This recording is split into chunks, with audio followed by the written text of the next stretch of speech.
Folks, Black Star Network is here. Hold no punch I'm real revolutionary right now. Support this man, Black Media. He makes sure that our stories are told. Thank you for being the voice of Black America, Roland. Stay black. I love y'all. All momentum we have now, we have to keep this going. The video looks phenomenal. See, this difference between Black Star Network and Black-owned media and something like CNN. You can't be Black-owned media and be scared. It's time to be smart. Bring your eyeballs home. You dig?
Today is Tuesday, December 5th, 2023. Coming up on Roland Martin Unfiltered, streaming live on the Black Star Network. A West Alabama police officer is on administrative leave after tasing a handcuffed black man in the back.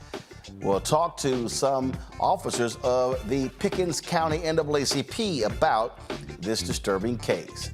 A black California police officer says she was punished for stepping in to de-escalate a situation between a white officer and a suspect. We'll tell you about her lawsuit against the Pasadena Police Department. She's hired attorney Ben Crump. Louisiana judge ordered a new election for the Caddo Parish sheriff's race, which was decided by one vote. Black man, he won. Democrat, white Republican lost. We'll talk to Louisiana political strategist about this issue of so-called 11 illegal votes the judge discovered. The chairman and chief executive officer of the National Legal and Policy Center, Peter Flaherty, has called for a visa to revoke the Black Lives Matter endorsement after the group showed, he says, support for Palestine.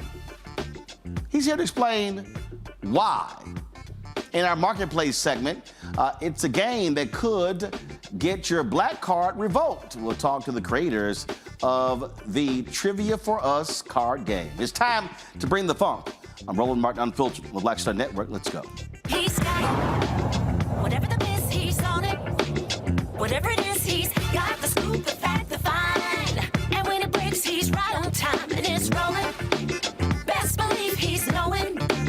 Putting it down from sports to news to politics. With entertainment just for kicks, he's rolling. It's on go, roll, y'all. It's Roland Martin, yeah. Rolling with Roland now. He's funky, he's fresh, he's real, the best, you know he's Roland Martin now.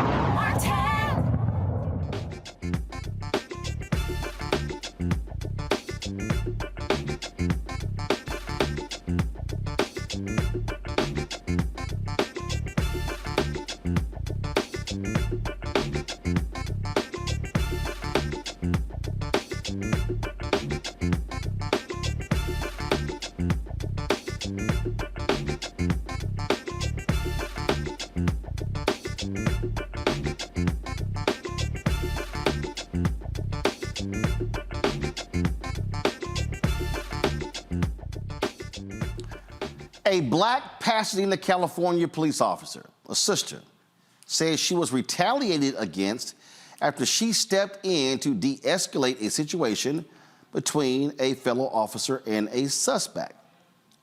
Tasing Crutchfield's lawsuit claims she was punished after stepping into a situation on February 20th, when additional officers were called to an argument involving the sons of a black man who was shot and killed by L.A. County Sheriff's Department deputies in Pasadena in January. Now, while the responding officers were interacting with the teenagers, Crutchfield said that one was thrown face first into a cactus, causing the situation to escalate and prompting her to step in and attempt to push the other officer away.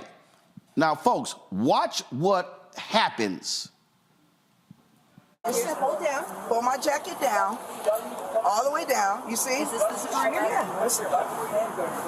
Y'all don't even know who we were. That's the thing.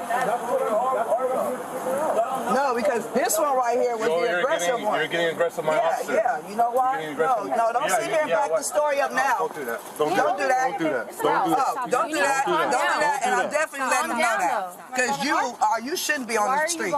Straight up. He shouldn't be on the streets. He shouldn't be on the streets. And I'm definitely letting old boy know. Hey, What am I getting in the car for? Crutchfield. I haven't even done Go shit. over here. You go over there. I haven't even done shit. What am I Go back to getting the in the station car right for? now. Wait a minute. What am I getting in the car for? Crutchfield. Go back to the station. I'm leaving. I'm definitely letting old boy know. What's going on? Definitely. Velasco. Crutchfield was placed on paid administrative leave for 6 months after being sent back to the department and said she was never given any reason for her punishment. Now, I want to go back to the video again. And so what you're going to see here, you're going to see her walk up and tell one of the officers, just go ahead, guys, come on, pull the audio up. Y'all don't even know who we were. That's the thing. No, because this one right here was the aggressive one. You're getting aggressive, my officer. Yeah, you know why? No, don't sit here and back the story up now. Don't do that. Don't do that. Don't do that. Don't do that. Don't do that. And I'm definitely letting him know that. Because you shouldn't be on the streets. Straight up. He shouldn't be on the streets. He shouldn't be on the streets. And I'm definitely letting old boy know. Hey, what am I getting in the car for? Crutchfield. I haven't even done Go shit. over here. You go over there. I haven't even done shit. What am I Go back getting to in the the car station right now. for? Wait a minute. What am I getting in the car for? Crutchfield. Go back to the station. I'm leaving. I'm definitely letting old boy know. What's going on? Definitely. Velasco. All right, folks, so this here is a story from PasadenaNow.com. Go to my iPad. And so, one, she's also said that she's been denied access to her personnel file. The department says she has been able to access it. Now, here's the deal. As you see, during the incident, Pasadena police detained and handcuffed Carlos Towns, his mother, Barsha Knox, and a minor identified as CT2. Now, an argument took place after Carlos Towns did not return home on time, okay? Now, no one was cited or arrested here. In January, deputies shot and killed Charles Towns after he allegedly stabbed several people with a pair of scissors. Now, during this incident, what you saw there was you saw Crutchfield attempt to move this officer, Ralph Palacios, away from Knox. And then that's when he extended his arm telling her, don't do that. And all of a sudden, you see this white supervisor step in, telling her she needs to leave and go back to police headquarters. And so go back to my iPad. It says, a lawsuit later claimed a conspiracy is now in the works to fire Crutchfield because of her intervention and her race. The story clearly says the department has never released the official reason why Crutchfield was placed on leave and cannot do so to state law, which prohibits the release of personnel information. Okay? Lawsuit says she spent months on administrative leave. Brad Gage represents Crutchfield. It says, quote, she then had her probation extended. Eventually, Crutchfield was returned to work, but in retaliation for her actions and in violation of the Peace Officers' Bill of Rights, she's been denied her access to her file, an opportunity to respond to any charges in her file, and even the right to see what the rationale was for keeping her on administrative leave for months. As such, the Peace Officers' Bill of Rights was maliciously violated, allowing for civil penalties and attorney's fees, in addition to economic and non-economic damages and litigation costs. I want to go to my panel to talk about this. And folks, remember, we've had these stories before where you've seen officers, female officers, step in now I can't remember the city, but I remember that case where this woman stepped in and this officer literally forcibly pushed her away in sort of the same manner. My parent, Dr. Julianne Malveaux, she's economist, president emerita of Bennett College, joins us out of D.C. Nicole Porter, senior director of advocacy for the Sentencing Project out of D.C. as well. Dr. Niambe Carter, associate professor, University of Maryland, School of Public Policy out of D.C. Glad to have all three of you here. Niambe, I want to start with you. I mean, this is the thing that's interesting. So here's Crutchfield trying to de-escalate, and this other male officer, I mean, he gets physical with her, and then the supervisor tells her to leave. And she's the one who's trying to de-escalate. Yeah, I mean, I think this is something we've seen, like you said, over and over. I believe there was a Black policewoman in upstate New York who found herself also put out of the job for trying to intervene in a situation where one of her fellow officers was being too aggressive. And I think you saw the same thing here, because if you watch that whole video, by the time Officer Crutchfield gets there, I mean, the family, the sons are being detained. The mother's trying to intervene and save her boys. Their father has been killed by the police, which they're trying to explain to them over and over for their hostility and their disinterest, right, in talking to the police. And yet you see this officer seem to antagonize them unnecessarily. And I think what Officer Crutchfield was doing, what many of us do, is you put your hand out and say, you know what, you don't need to do this, right? Like, she's telling them, you don't need to go back and forth with this woman, because it's not doing anything but making the situation more tense, and it's escalating something that was a family dispute into something potentially criminal, and everybody walked away. But now Officer Crutchfield is potentially looking at being expelled from the police department for doing what I think many of us would consider to be a good deed for our coworker or colleague, about to potentially get themselves into a world of trouble that is not necessary over something that in the grand scheme of things seem to be fairly low stakes. You know, what often happens, and we talk about this a lot here, Julianne, the need to have officers bring the temperature down, but too often we see officers ratchet the temperature up. Well, the officer, the white man who was out of order, he was ratcheting the temperature up.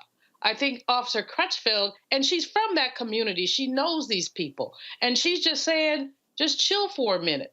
But we've always rolled on this program, talked about why can't they chill? It's because their egos are sitting there. They're, you know, this guy's going to be, he's all that in a bag of chips, and no, he isn't. He was a little bully and a snake, but that's the mindset of many police officers, is I'm going to fix this by whatever means necessary. Whatever means necessary could be a beating, could be a tasing, could be anything. So Officer Crutchfield actually deserved a commendation for her ability to attempt to de-escalate. And this guy he's the one who needed 6 months of administrative leave. The tragedy is that this is a good police officer out of the community. She's not sure what's in her file. She has a right to know. She has a right to refute. And frankly, from where this goes, I'm glad Ben Crump is involved.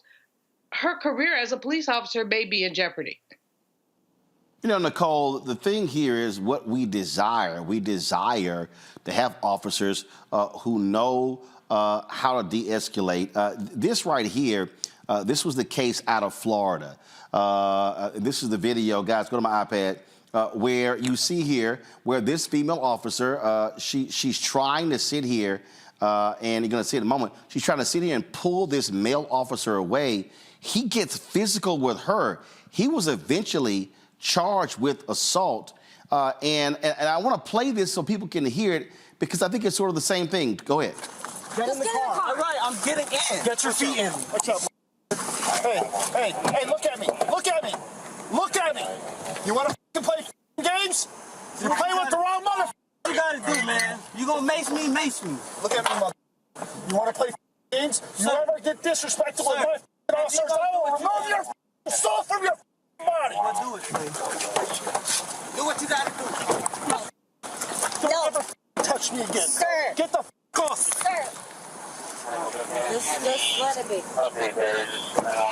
We clear? Yes, sir. And I'll see you in about 5 minutes. All right, so that was a perfect example.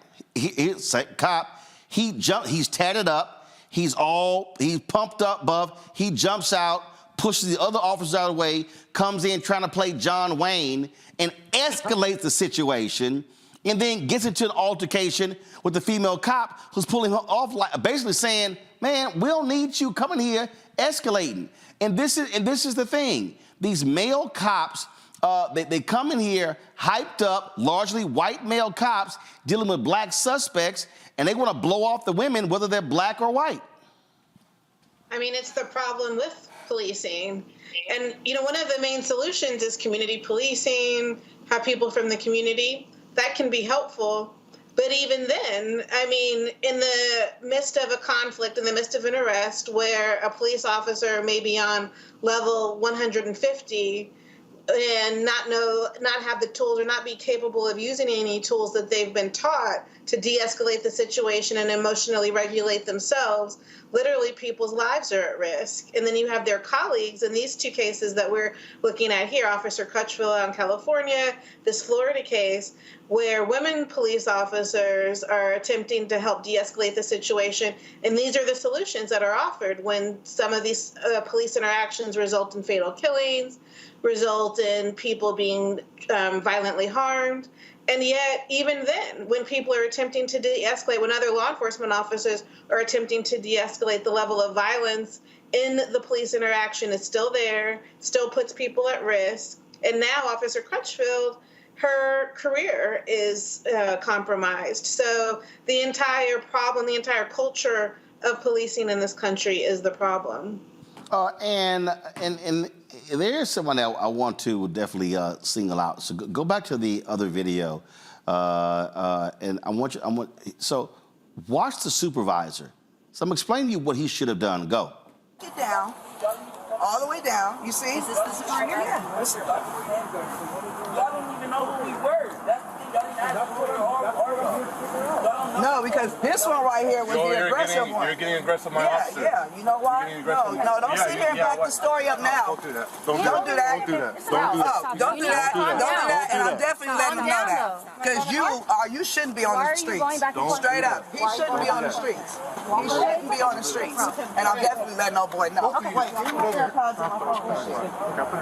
when am I getting the car for? I haven't even done shit. Go over here. You go over there. I haven't even done shit. Go back to the station right now. Wait a minute. When am I getting in the car for? Crutchfield, go back to the station. I'm waiting. I'm definitely letting old boy know. So here's what I want to know. So supervisor comes over. He tells police, so you stand over there, Crutchfield, you go over here. Then he says, go back to the station. Okay, well, what's his assessment of what took place here, Niambi? Again, you would think when a supervisor comes on the scene, their job is to de-escalate. Well, I mean, you would think that, but it seems like in this particular case, the bigger issue wasn't so much that she was de-escalating, but that she had the nerve to sort of reprimand a man, a white man in particular, in front of other people, other officers, and of course this family that they were accosting, for lack of a better word. And I think, you know, here when you talk about a supervisor and what their role is, we assume that people who have these supervisory positions are more responsible, but people fail upward all the time. You know this, Roland. We all know this in our various professions. And I think here you have a supervisor who was pretty ineffectual, because if this was a good supervisor, he would have stepped in and said, do not continue to go back and forth with this woman. Let the other officers move her out of the place or out of the way so that we can have a conversation and sort this out. Your sort of antagonism is not needed. That should have been his position. It shouldn't have took a fellow officer to walk into something that was clearly getting heated unnecessarily, to try and bring this to a close or to some sort of resolution. The supervisor was just sitting there, I mean, you know, treating this like it wasn't actually a life and death matter. I mean, when you start talking about putting people in handcuffs and putting them in cars and doing all of this kind of stuff, some of them had been thrown into a cactus allegedly, and then expect it to all be good. So the supervisor wasn't interested in doing his job other than protecting, it seems like, the ego of the officer who was being called out by Officer Crutchfield. Well, when we come back, we're going to show you what happened in Alabama, where a white female officer is now on leave for being the aggressor and stunning a black man with a taser. You're watching Roland Martin Unfiltered right here on the Black Star Network. Grow your business or career with Grow with Google's wide range of online courses, digital training, and tools. Gain in-demand job skills with flexible online training programs designed to put you on the fast track to jobs in high-growth fields. No experience is necessary. Learn at your own pace. Complete the online certificate program on your own terms. Stand out to employers, get on a path to in-demand jobs, and connect with top employers who are currently hiring. Take one professional career certificate program or all 6. Earn a Google Career Certificate to prepare for a job in a high-growth field like data analytics, project management, UX design, cybersecurity, and more. All professional career certificate programs must be completed by December 31st, 2024. Scan the QR code to complete the application. There are 1,000 scholarships available. Grow with Google and J. Hood and Associates. Be job ready and qualify for in-demand jobs.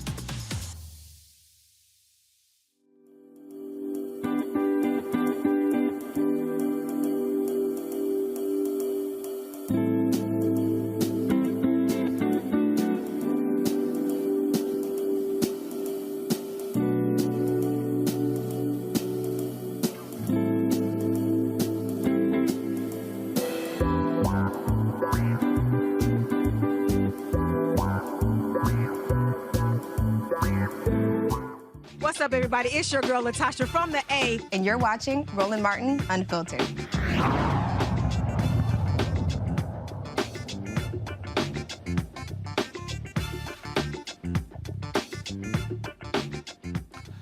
A West Alabama police officer is on administrative leave and under investigation after tasing a handcuffed black man.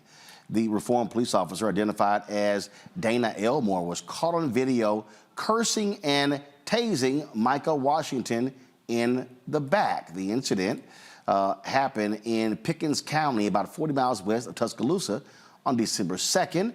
There are reports that Washington was changing a flat tire when Elmore approached him. Others say the incident began with a traffic stop. Folks, watch this. Stand up.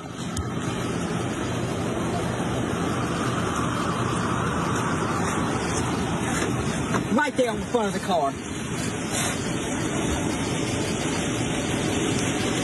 Stay still. I ain't doing shit, bro. I got gun right there. I'm not doing that. Oh, yeah. I'm saying, what you saying? Oh, yeah, fuck. I'm not. Oh, my God. Fuck up. Okay. I'm down. Oh, my fuck. Oh, my God.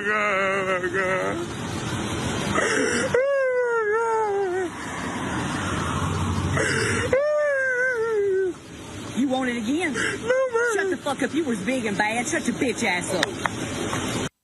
Gentleman from the Pickens County, Alabama NAACP chapter is President William Petty and the first Vice Chair, Faith Jones. I'm trying to also, folks, understand, reach out to the mayor but got no response. However, Reform Alabama Police Chief Richard Black and Mayor Melody Davis provided this joint statement a couple of days ago. The Reform Police Department is aware of a video circulating involving a citizen's arrest on December 2nd. The department is in the process of turning over all materials related to this arrest to the Alabama State Bureau of Investigation and has requested a thorough investigation into the circumstances surrounding the arrest in accordance with city policy.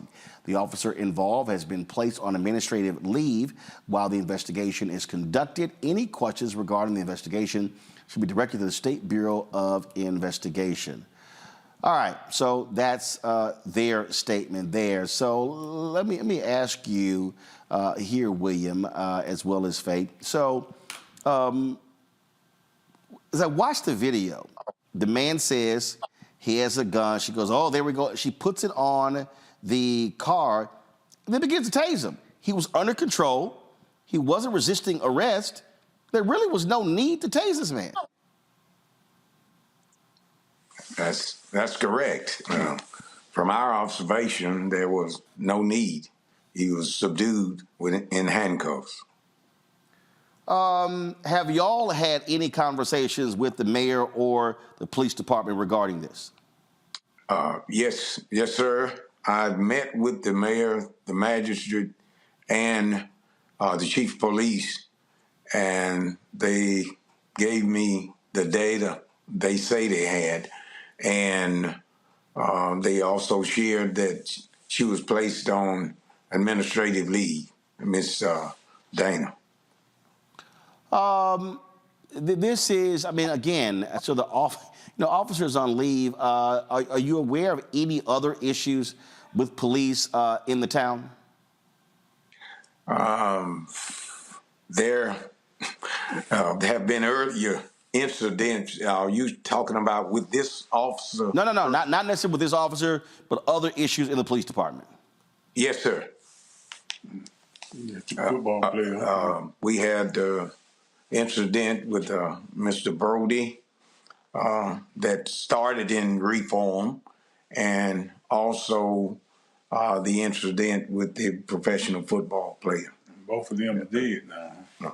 And they expired after their arrest. So you've had obviously issues there. Yes, sir. All right. Well, look, we're going to be certainly watching this story, see what happens with this Alabama Bureau of Investigation.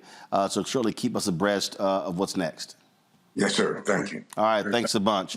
Nicole, I'll start with you. Again, here's a perfect example. Man's under arrest, handcuffed, leaning over a car, not resisting. The officer can't resist herself of tasing him. You know, I don't think people always understand how traumatizing an arrest can be. I mean, that man may live for the rest of his life with the trauma of the violence he experienced at the hands of that officer, and it's absolutely unacceptable the way she violently used that taser, the way she spoke to him, dehumanizing him when he was crying. And, you know, we don't know what led up to that, but if he was simply trying to deal with his car and she viewing a black man wanting to control him, I mean, this is the history of policing throughout this country, particularly in the South, particularly in states like Alabama, with too high rates of arrest, too high rates of incarceration. It's absolutely outrageous and just so heartbreaking to see his response in the midst of that arrest when he was being violently assaulted by this police officer. Absolutely unacceptable. What you have here, Julian, look, you got officers, a lot of them who just believe they can, do whatever they want, and when they pull it out, but they even have to have responsibility using a taser. I can't imagine what it feels like to be tased, but you heard that man's cries of anguish as he was tased. That woman doesn't need to be on administrative leave. She needs to be off the police force. But this, Roland, is, what I've been writing about and talking about is the lynching culture. We don't lynch people anymore, but the lynching culture suggests that you could do anything you want to a black person, and there will be no consequences. That's basically passed down from enslavement to actual lynching to a knee on the neck, and we go on. There was no need, as Nicole has said, there was no need whatsoever. This man was fairly docile. She said, bend over on the car. He bent over on the car. He told her he had a gun. He was completely compliant. And all that was about was her ego. And one of the things that I, have to say when we see some of this is that, we think that diversifying police forces is going to make a big difference. But white women are the mothers, daughters, sisters, and wives of the white men who think they can do whatever they want to black people. And that woman's horrible behavior. I mean, she was hostile. She was aggressive. She used profanity. She does not belong in the police force. But more than that, those folks who say they're feminists, and I'm one, need to look askance at some of these white women who basically take on the roles and attitudes of the white men who oppress us. But Nyambe, you also have black cops who operate the same way. We know, of course, with Tyree Nichols in Memphis, and this is what happens when it comes to the blue. They got their badge and a gun, and again, we expect officers to also act in accordance with department policy. Well, unfortunately, though, department policy seems to be violence against black people. And I think this is what my colleagues are talking about. It's not necessarily a race question, although we've seen some examples of good officers, good black officers like Officer Crutchfield. But when people feel that they can do things with impunity, the disrespect and disregard of Black humanity, it becomes a lot easier to beat people, to abuse people, to verbally abuse people, to tase people. And so, you know, on the one hand, people might say, oh, this is non-lethal. And this officer, quite frankly, looked like she derived a good deal of pleasure from inflicting pain on this man who was doing nothing other than complying with every request that she had, including telling her about a weapon and all of these things. I mean, there is nothing that we can do. There's no policy that would fix that. But what we can do is make sure we do not just a better job of screening officers and potential officers, but also rooting those people out where they exist. And this is the officer that needs to be the kind of example of what you don't do. This is the kind of officer that deserves to be put on administrative leave. This is the kind of officer that needs to be relieved of their duties, because God knows what would have happened if there was even the slightest hint of resistance from this man or any other citizen she comes into contact with. And I think that's the larger sort of issue here, is that we are not treated like citizens. We are not given the benefit of the doubt. There is no sense that you need to respect Black people or Black life. And I think that's the part that makes these kinds of really innocuous kinds of interactions scary. Because whether we're talking about California, we're talking about Alabama, you have people here who are more than willing to violate us, our humanity, and our rights, all in the name of this badge. And there doesn't seem to be a lot that is going to be done to remove these officers from employment, because we see time and again that when officers are even disciplined, they often go to other jurisdictions. So it's not a deterrent. And that is something that is really wrong with the culture. All right, then. Hold tight 1 second. We come back. We'll talk about a conservative group wants Visa to end the association with Black Lives Matter. Why? Because they say they support Palestinians.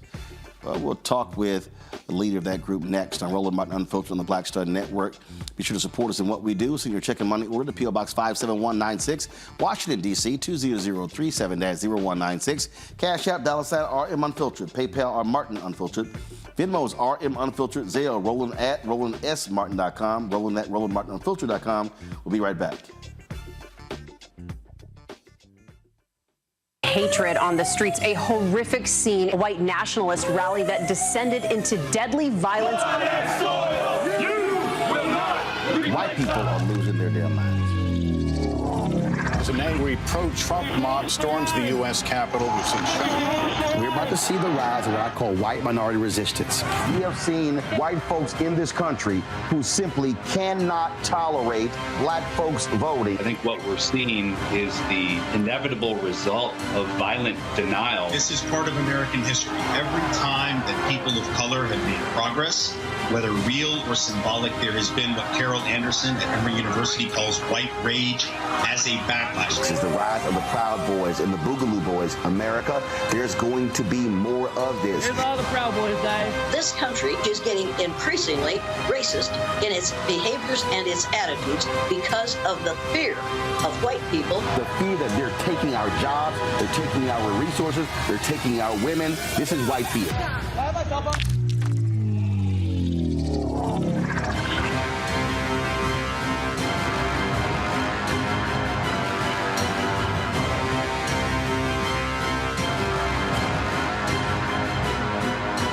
What's up? It's Sammy Roman. Hey, it's John Murray, the executive producer of the new Sherry Shepherd Talk Show. It's me, Sherry Shepherd, and you know what you're watching, Roland Martin Unfiltered.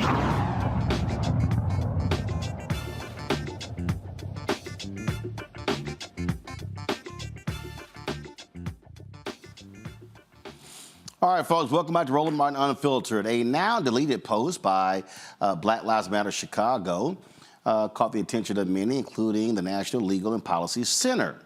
Peter Flaherty is the chair. He sent a letter to Visa demanding it revoke its BLM endorsement. Now, this is the post of a hang glider with a Palestinian flag, caption, "I stand with Palestine." Hang gliders were used in the attack against Israel. BLM later apologized and removed that, but Peter Flaherty still wants Visa to revoke their endorsement. He joins us now from Falls Church, Virginia.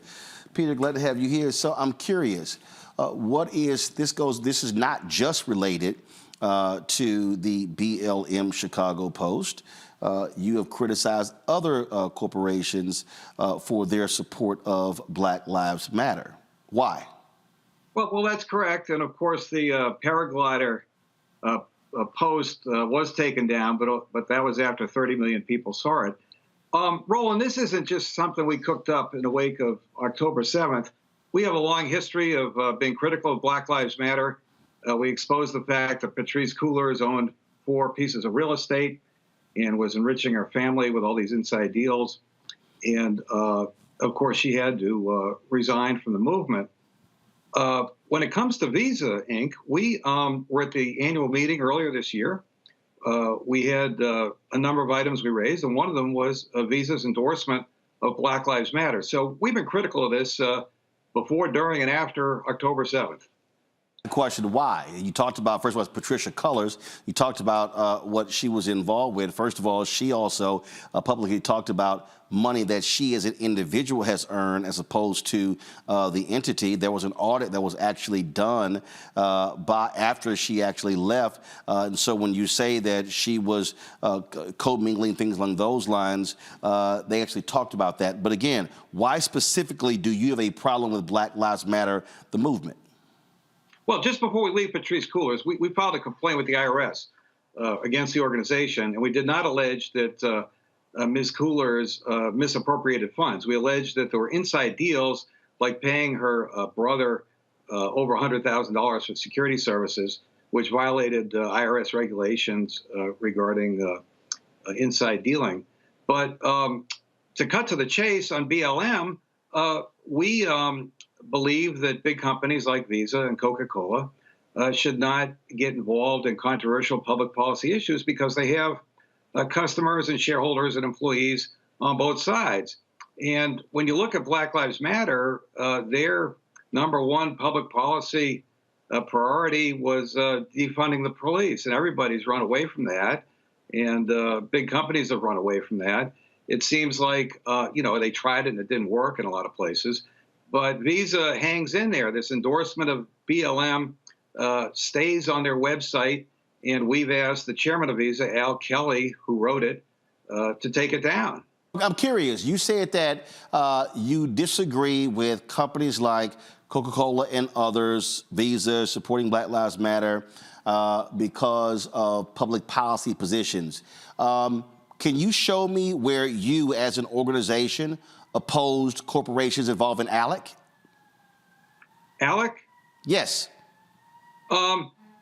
We've been critical of companies dumping money into either side of these controversial issues. Have you called for corporations that are members of ALEC to resign from ALEC?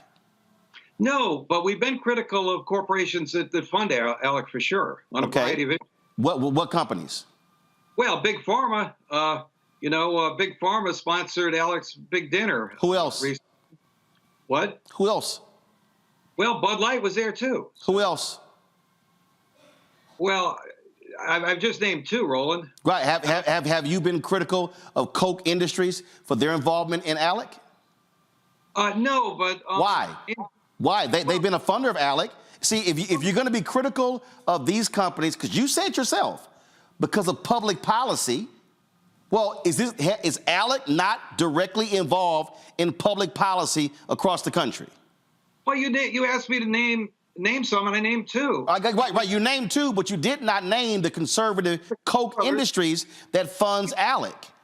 Well, when it comes to the Koch brothers, it's kind of ironic, Roland, because we've been accused for years and years of being funded by Coke. We've never taken a penny from them. First of all, I haven't accused you of that. But again, here's the point I'm making. You have publicly released a letter. You talked about the head of Visa for them to pull back. But you said you've been critical. You said Big Pharma, have you released any letters to Big Pharma, Pfizer, any of those companies demanding that they resign from ALEC?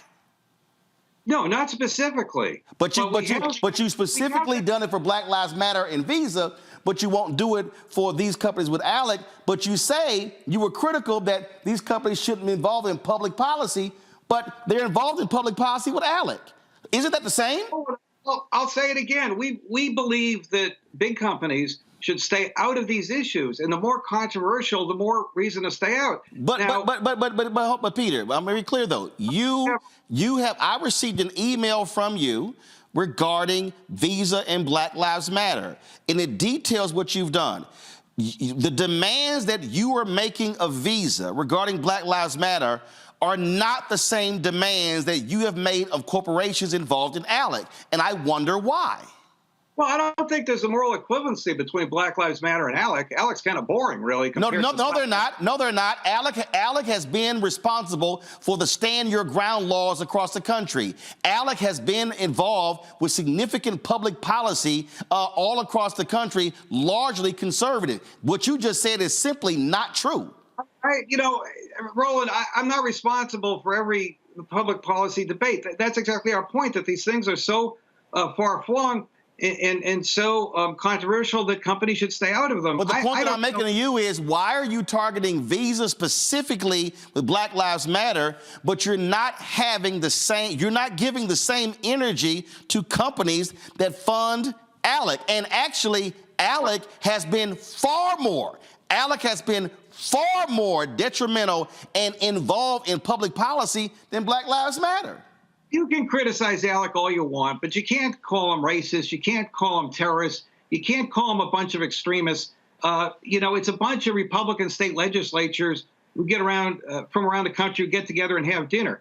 No, they don't. No, Peter, there are examples of ALEC written language. Peter, 1 second. There are examples of ALEC written language copy and pasted into laws that were actually put into motion by Republican legislators. They're not just having dinners. Well, go ahead. They propose model legislation, and in some places it gets passed. Look, when it comes to Black Lives Matter in Visa, which I thought that's what the interview was about, if we can't agree on Black Lives Matter, maybe we can agree that hypocrisy is bad. The chairman of Visa is named Al Kelly. He holds himself out as a big Catholic. He chaired the committee that welcomed the Pope to New York City. He's on the board of several Catholic charities. But in this statement that he put out endorsing Black Lives Matter, he also referred to Latin people as Latinx. Of course, that's a woke term that Hispanics themselves don't use. And the reason you get the X at the end, it's a way to degenderize the Spanish language. That'd be correct. First of all, let me correct you. Let me correct you. That phrase, that term was created because typically we refer to as Latino, and then of course women are referred to as Latina, and so that phrase was used to represent men and women. Now, you are correct. One second, Peter. You are correct. Peter, hold on. You are correct, because I've had Latino pollsters on talking about in terms of who doesn't use that, and a significant number of Latino/Hispanics do not use it, but that's actually where it came from. So, but go right ahead. Okay, and actually the term Hispanic was invented by Richard Nixon. I'm not talking about Hispanic. I'm talking about Latinx. Hispanics, they thought of themselves as Ecuadorians and Mexicans and whatever. First of all, I'm a native of Texas, so I'm quite familiar with how, and that's why I say Latino/Hispanic, because depending on where you are in the country, there are different usages. There are people who are Venezuelan and Cuban in South Florida who don't say the same, who don't identify with Hispanic as those who come from Mexico and Texas. You got Chicanos who are in Chicago. You got folks who are Dominican and Puerto Rican who are in New York, and they may differ than the language used for folks in California. And so that's one of the reasons why I said Latino/Hispanic. But I want to go back to it because you talked about the CEO being Catholic. What does that have to do with anything? We've got conservative Catholics on the Supreme Court. And? Well, I think it underscores his hypocrisy. He should decide which side he's on. How so? If if he's going to be a Catholic and hold himself out as a big Catholic and wear it on his sleeve, he should at least reinforce the teachings of the Catholic Church. In the state, in this endorsing Black Lives Matter, he talks about Latinx, which is directly contrary to the teachings of the church. Well, that's interesting. That's interesting that you actually said that. But one second. That's interesting that you actually said that, because go to my iPad. Pope Francis expressed support for George Floyd protests. That's the biggest Catholic you can find. Second of all, when you talked about the teaching of the Catholic Church, I also recall the Catholic Church historically is ardently anti-abortion, but they're also against the death penalty. And it's a whole bunch of people who agree with them on abortion, but they don't stand with them when it comes to the death penalty. So how can you try to demand a hard and fast rule for Catholics when even they disagree on that issue? Well, Al Kelly shouldn't hold himself out as this big Catholic then. Why not? Why not? Why does his religion have anything to do with it when he has something? No. But wait a minute. But you don't. But you don't get to. You don't get. First of all, what's your faith? What's your faith? What's your faith? I'm a Roman Catholic. You're a Roman Catholic. Yes, sir. Are you against the death penalty? I am not. Oh, you're not. So guess what? No. Guess what? You're not a Catholic then. No, but I don't go on Eternal Word TV. And No, Peter, are you are you a strong Catholic or a weak Catholic? I consider myself a strong Catholic. So if you're a strong Catholic, why are you not strongly against the death penalty when the Catholic Church is strongly against the death penalty? And Peter, just so you know, I was born and raised Catholic. The Catholic Church that I grew up in was founded in my grandparents' living room. And so I'm multi-generational Catholic. So why are you, if you want to hold the chairman of Visa to a Catholic standard, why do you not hold yourself to the same one? Look, because he's out there claiming that he's this big Catholic. So are you? I do not. I only say that. So you're not a big Catholic. You're a small Catholic. Question about the death penalty. There are certain things as a mere human I don't understand that I can't reconcile. That's why I submit them to prayer. But Peter, does the Pope lead the Catholic Church?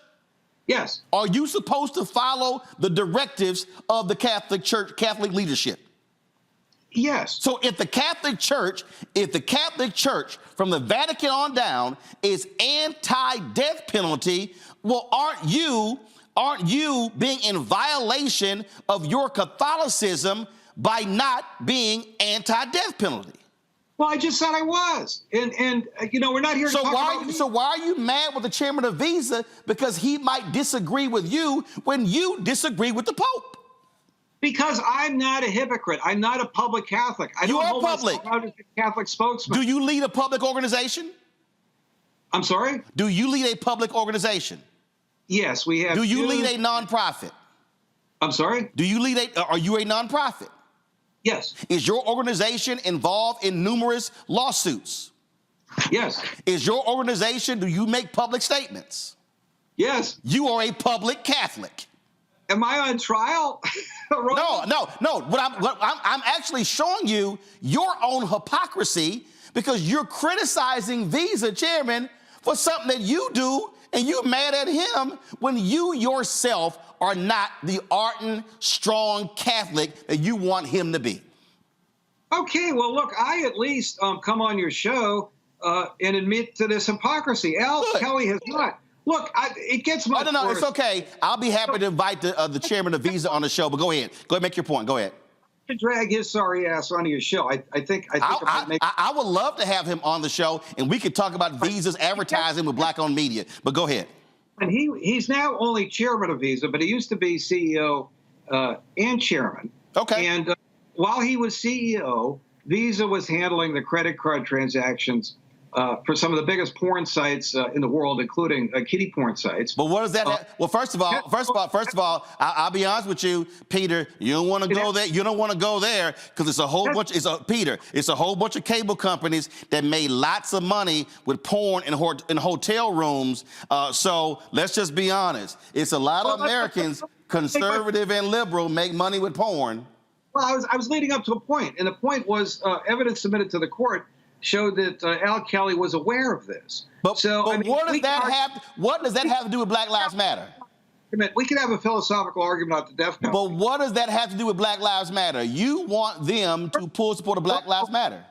Face of them, like knowingly profiting from porn, that I think a public Catholic like Al Kelly has an added burden to face the accusations that I'm making now of hypocrisy. Why didn't you get him on the show? I'm utterly confused how you are talking about the chairman of Visa and Catholicism and porn, and your problem is Black Lives Matter, and you still have not actually answered my question. What is your... No, Peter, I'm gonna let you in. What is your...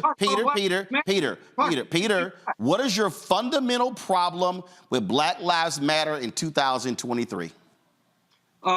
You got to be careful because there's more than one Black Lives Matter. Oh, no. First of all, I'm fully aware because I've had all of them on the show. I understand the difference between Black Lives Matter Grassroots, Black Lives Matter Network. I understand that because I've actually interviewed all of them.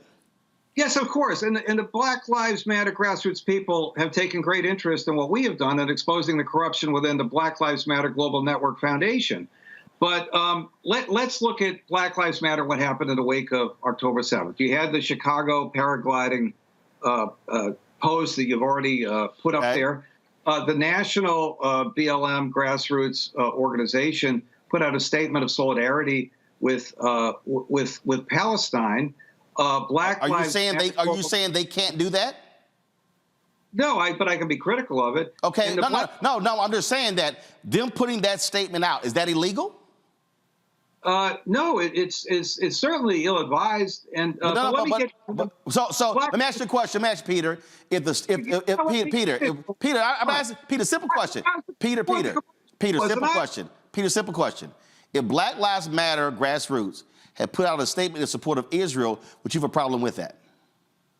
No. So the real issue is not that they put a statement out. The problem is you don't like them standing with Palestinians, but you would have no problem with them if they were supporting Israel. Okay, go ahead with your statement. Go ahead. Correct. And Black Lives Matter Global Network Foundation did not put out anything on what happened on October. Because they're two separate groups. They're two separate groups. Yeah, I know. I'm trying to lay that out, to be fair, okay? No. My audience already knows because I've already laid it out. I've laid it out for the last 2 years, but go ahead.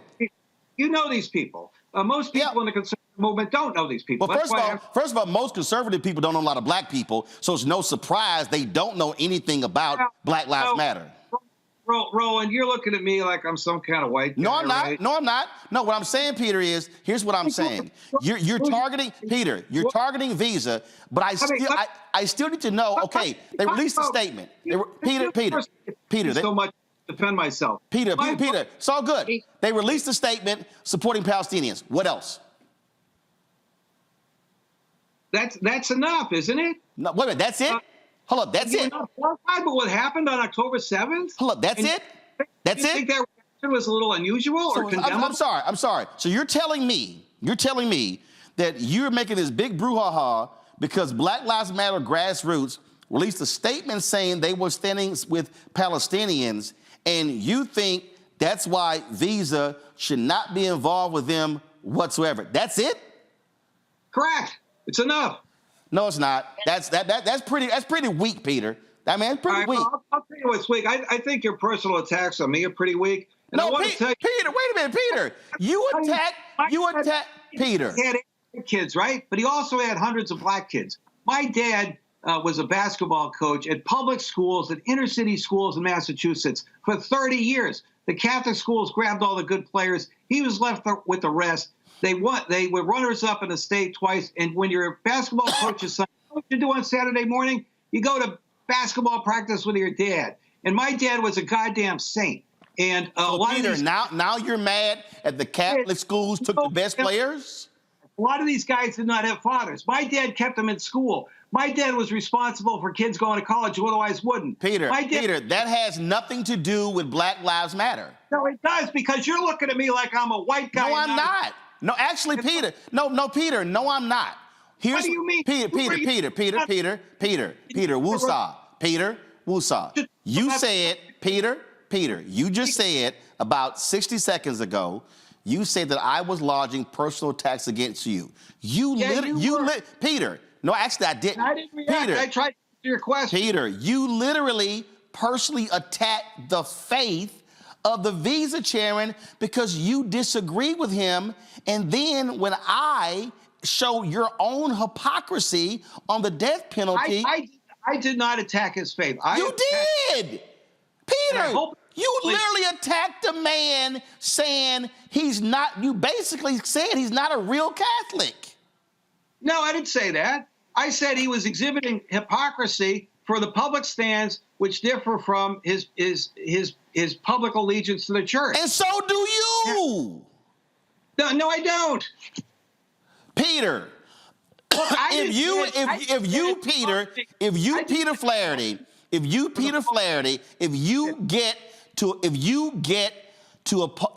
get to oppose the Catholic Church over the issue of the death penalty, why can't he have a different opinion just like you? Why can't we talk about Black Lives Matter?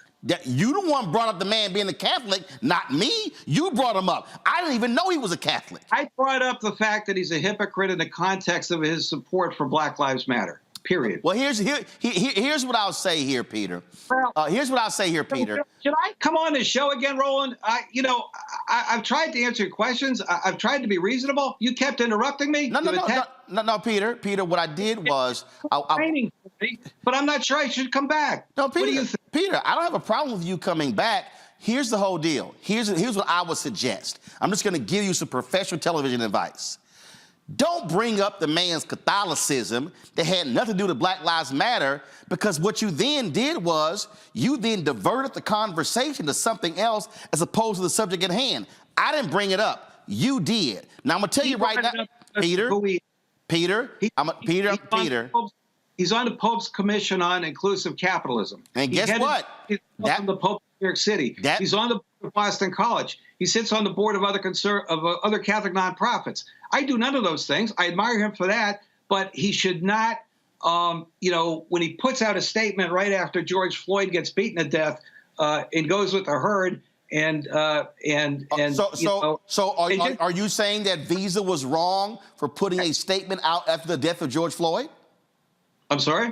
Are you saying that Visa was wrong for putting a statement out after the death of George Floyd? You bet. That's the whole point of me being here. Oh, Peter, was the Pope wrong for putting a statement out after the death of George Floyd? The Pope did the right thing and condemned the death of... No, yes or no? The Pope didn't endorse Black Lives Matter. And the Pope didn't tell big business to send their money to Patrice Coolers, who promptly bought 2 mansions with it. Well, what the Pope did do, was support the protests against racial injustice in his own book, and the racial injustice protests were led by Black Lives Matter. That's Pope Francis. Well, not everybody who protested what happened endorsed Black Lives Matter. No. Let me show, Pete, I'm just going to show you right here. Go to pull it up.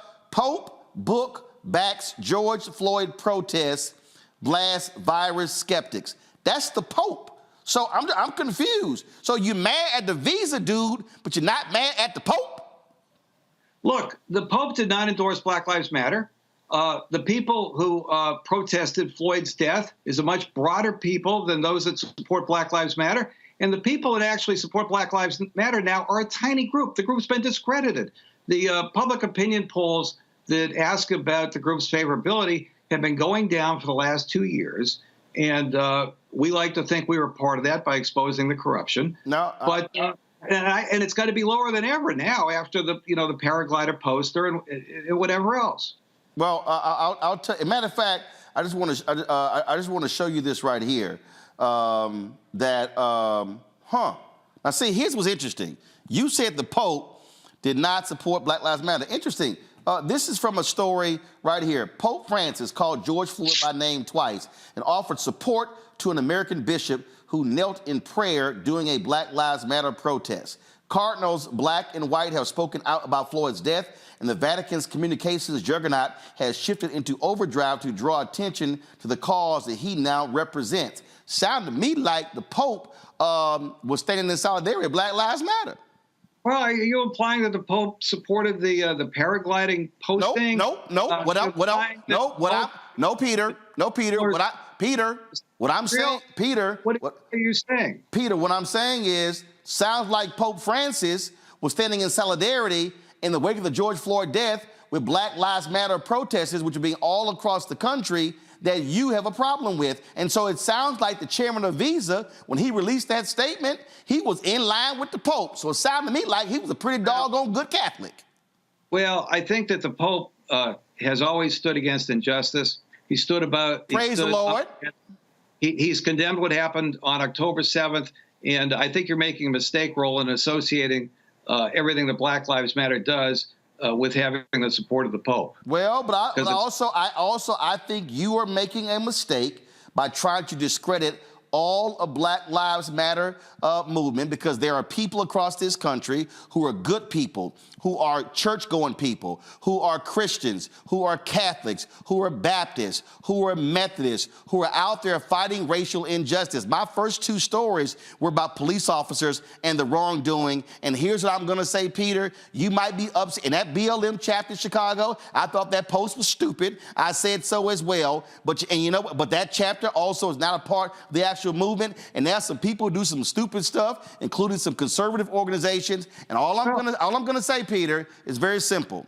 And that is, if you're targeting Visa, but I hope you have the same energy for corporations who are in ALEC, who are passing laws. So I would love to see you target their chairman. Well, I don't know about targeting them, but we've certainly been critical. I think but you're targeting Visa. What? You're targeting Visa? Look, we're a small outfit. We don't get involved in everything. Well, guess what? I looked at your website, and y'all been involved in a lot of stuff, Peter. A lot of stuff y'all been involved in, dealing with Hillary Clinton and Hunter Biden, and so it's not like y'all not involved in a lot of stuff. I'm just saying. We're pretty busy, but I will say that as I said a few minutes ago, there are folks within the Black Lives Matter movement and so forth who have been in touch with us, who have taken great interest in our expose of what happens with the Black Lives Matter Global Network Foundation. So, we'll talk to anybody, and we often do. Well, Peter, I would love I'll love this here. I would love it, and guess what? If you, Peter Flaherty, decides to be highly critical and target the companies that are standing behind ALEC, you're more than welcome to come back on, because we've been critical of ALEC as well. Well, I don't know. Roland, have I been a good sport or not? No, you've been great. You've been great. I've never had an interview like this, to tell you the truth. Well, here's why, Peter. Peter, here's why. Because what I do, I actually do my research, and I'm willing to ask the questions. And maybe some of the other places you've gone, they used to do softballs. I played baseball growing up. I didn't play softball. I played hardball. Okay. All right. Well, enjoy the rest of your evening. All right, Peter, take care. Appreciate you coming on. Okay. All right, folks, got to go pay some bills. I'll be right back. Roland Martin Unfiltered on the Black Star Network. When you talk about blackness and what happens in black culture, we're about covering these things that matter to us, speaking to our issues and concerns. This is a genuine people-powered movement. There's a lot of stuff that we're not getting. You get it, and you spread the word. We wish to plead our own cause. Too long have others spoken for us. We cannot tell our own story if we can't pay for it. This is about covering us. Invest in black-owned media. Your dollars matter.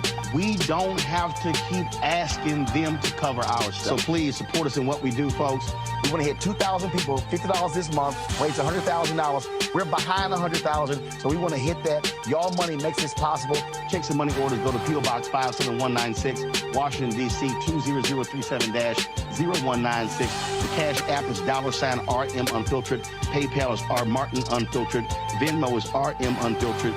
Zelle is Roland at RolandSMartin.com.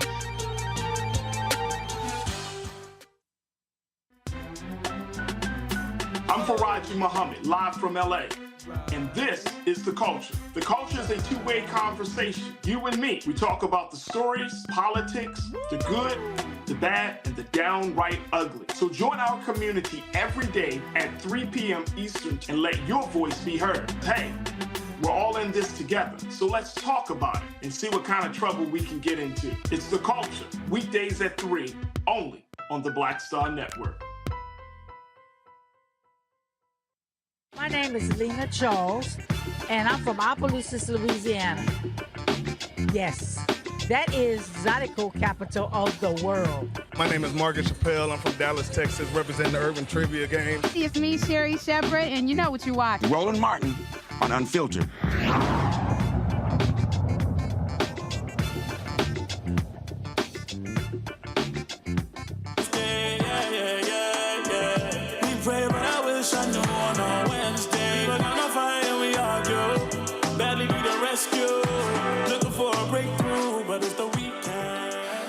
That song is called Sunday by my frat brother Lucid. It's #1 UCID. Check him out on Apple Music. All right, I got to go to my panel. I know I got the Louisiana story. I'm coming to that, but I got to go to the panel to Niambi, Nicole, and Julian.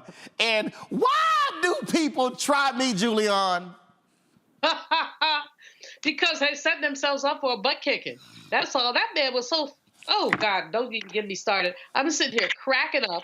I mean, sometime the producer should show our faces while we're listening to these fools. Because, well, or not.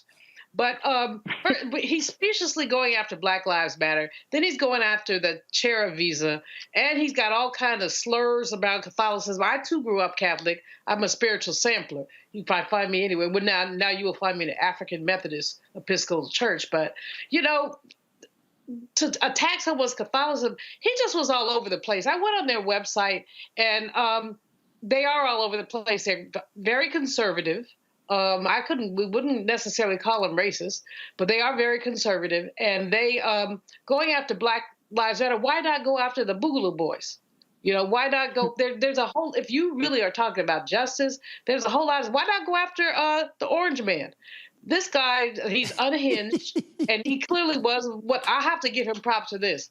He kept a smile on his face. Right. I mean, Nicole, I was smiling too. But here's the deal, and listen. I have been in media since I was 14 years old. Okay, I'm good at this shit. Okay, here's the first rule. The first rule. This is no different than when you're on a stand in the courtroom, okay? You don't introduce another argument that then allows somebody like me to latch on to that argument and then twist that knife into you because he was the one who brought up the man being Catholic. Then he called him a hypocrite. So I knew, I don't know Peter, I ain't never met Peter, but I knew Peter likely didn't support, wasn't against the death penalty. And so the moment he called that man a hypocrite, I knew I had his ass. And then, boom, it was on like Donkey Kong. And to everybody watching, never make that mistake with a professional debater, because we gonna sit here and go from here to over here and gonna wear your ass out on that point. Right, you had him in a trap and he got caught. And yeah, I mean, he wasn't ready for this. He wasn't ready for you. And it just shows how he is all over the place. But it's easy to attack Black Lives Matter. And folks like him, I don't know, I think it is kind of racist to intentionally choose Black Lives Matter as a point to make a name for yourself and to get in the news and to be invited on shows. Easy targets, problematic. And white folks, white men have been doing that since the beginning of this country. See, again, Niambi, oh my God. I need everybody to understand, okay? I need everybody to understand, ain't my first rodeo. I actually listen to what people say. And the moment that man, Peter, nice guy, Peter, you can come back. I mean, you come back, Peter. But I'm just trying to help you out, Peter, as a professional. When the man criticized Visa and companies for taking public policy positions, boom, I hit him with Alec.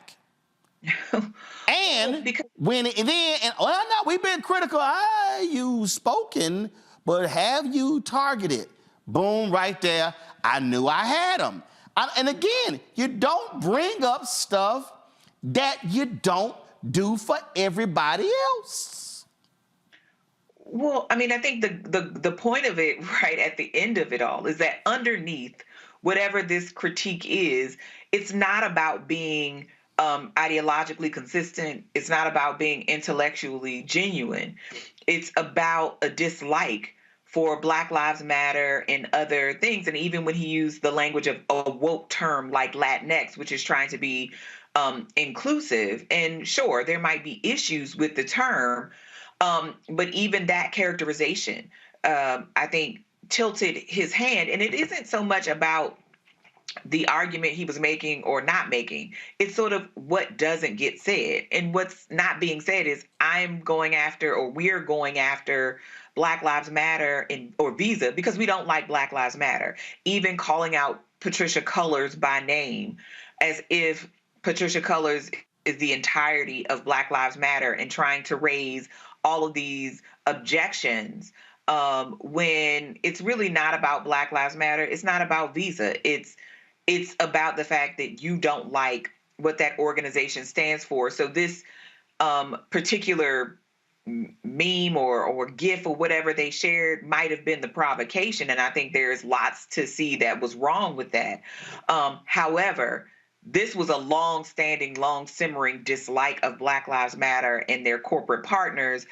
And to your point, it's not about keeping corporations out of politics, because if that was the case, you would do this across the board. So it wouldn't. You'd be against Citizens United. Exactly. This would not just be Visa. This would be Coca-Cola. This would be lots of organizations that you would be arguing need to divest from politics. And if Peter believes in that, he would be against corporations giving donations to conservative and Democrat politicians. Absolutely. And in fact, there's a prominent billionaire who spends millions on Republican politics who's a donor to Peter's organization. All I'm saying, y'all, I gotta go to a break. All I'm saying is, listen, if you're gonna come on here, just one more, Peter. And Peter, you're a nice guy. I really do appreciate you coming on, because a lot of conservatives are scared to death because they don't want to stay in the heat. But man, don't bring up your dad ain't no black ball players. Don't do that. Don't do that. That ain't no get out of the hood free card, okay? That ain't gonna cause me to go all of a sudden, oh my goodness, I'm not gonna hold you accountable. Nah, that don't work, Peter.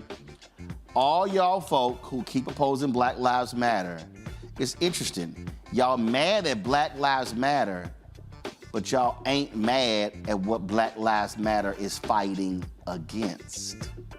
That's the problem. Folks, that was a perfect example why y'all should be supporting Roland Martin Unfiltered and the Black Star Network. We're about $230,000 behind our goal. We just got about 24 days left in December. Again, our goal is to annually raise $1 million from our fan base. Y'all have been fantastic since we launched this show 5 years ago. But we need your support.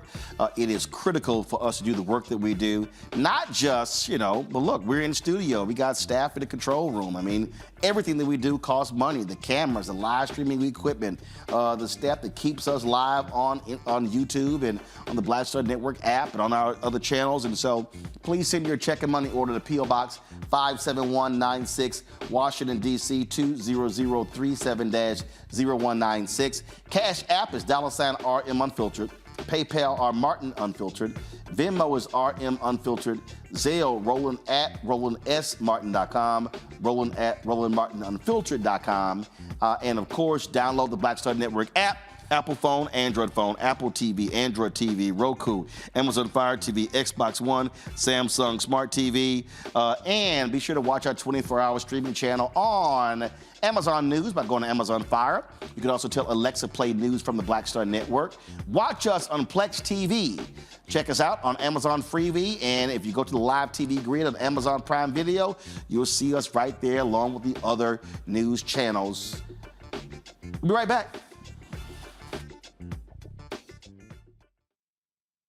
Next on the Black Table with me, Greg Carr.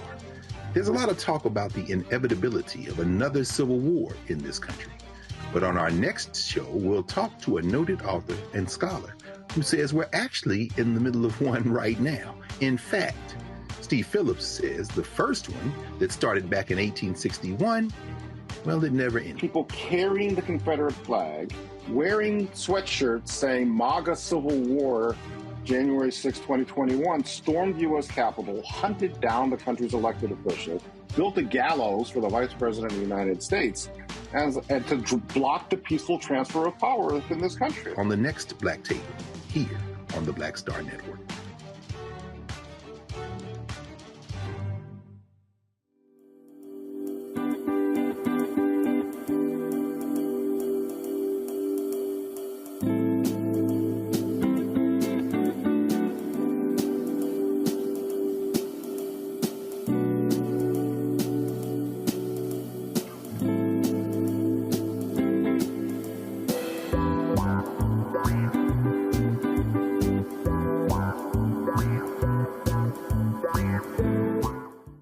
I'm Kim Coles. Hey, I'm Donnie Simpson. Yo, it's your man Deion Cole from Blackish, and you watch Roland Martin, Unfiltered.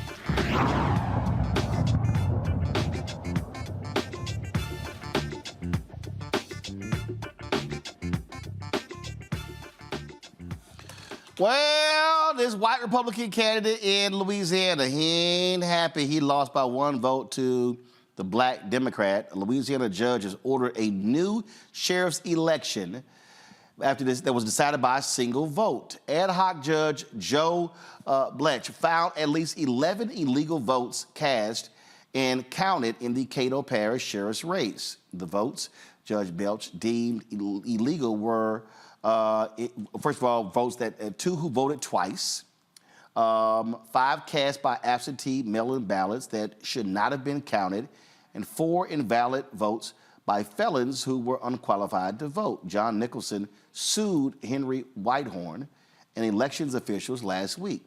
The earliest a new runoff election can be held is March 23rd. Joining me now from Shreveport, Louisiana, is political strategist and community organizer Derek Henderson. Derek, glad to have you here on Roland Martin Unfiltered. Thank you for having me. There are, what? First of all, I don't know why you're wearing a little Kappa jacket, though. But anyway, let me. Well, you know what? I want to say, first of all, thank you for having me, and happy Founders Day to all the brothers of Alpha Phi Alpha. We know that they had to have a prototype before they perfected the model, so I'm not mad at y'all. I want you guys to enjoy your day and to know that J5 is on the way, and that's when we'll show you all how to do it. Well, keep in mind, without Alpha, y'all just Kappa Psi. You need our name in your name. All right. So that's right. See, you ain't got no comeback for that one. All right, here we go. Okay, here's what I'm trying to understand here. Okay. Judge makes this decision going through. Now, there are, if I'm correct, 63 sheriffs in Louisiana. He will be the only black sheriff in the whole state, right? That is correct. So, what do you make of all of a sudden this judge, making this decision? So first of all, we have to understand that Henry Whitehorn is probably the most qualified, well, not even probably, the most qualified person in the history, the 185-year history of Caddo Parish, Louisiana, to seek the office of sheriff. He's served as the head of the local, state, and federal police, Homeland Security. He has the acumen, certainly, but also the experience and the temperament to govern and to be the sheriff of Caddo Parish. So he's well qualified, he's well versed, and I think that he's shown throughout this this process to be professional and someone that we all can be proud of, Black, white, Democrat, or Republican, and he's carried his himself in a professional manner. And I do believe that had the tides had been different, or the outcome had been different, that Chief Whitehorn would have honored the process, the legal and recognized process that we have in place for recounting elections. And we would have been working to move forward and transition in the new administration. Now, is this considered a blue county or is it a red county? So Caddo Parish is a blue parish. Shreveport, the city of Shreveport, is the parish seat, and it's the largest population center. So the city of Shreveport, by far and large, is a blue city, and therefore causes the parish to be a blue parish. So, what are black folks there saying? First of all, in Caddo Parish, have you ever had a black sheriff before? So, no. To answer your question, no. So not only is he the most uniquely qualified in all of the United States because of his experience, but in the 185-year history of the parish, he is the first African American. But even beyond in Orleans Parish, and as I think about it, has a black sheriff. But even beyond being African American, I mean, he's just simply the most qualified person in all of the race, and he was in a runoff with a person who was probably one of the least qualified. And so it's so oxymoronical, if you would, the fact that the contrast between the experience and the acumen and the temperament but between the candidates. Nothing against Mr. Nicholson. He was a former Shreveport City Councilman who decided just last year not to seek re-election, citing the fact that he wanted to be able to spend more time with his family, which is very admirable. But then I think he was the fifth or sixth choice of the current sheriff who, when he decided not to run, I think Mr. Nicholson was the fifth or sixth choice of people on the list of people that he chose to seek the seat in support. And so it says a lot, in itself, just the circumstances surrounding the candidacy.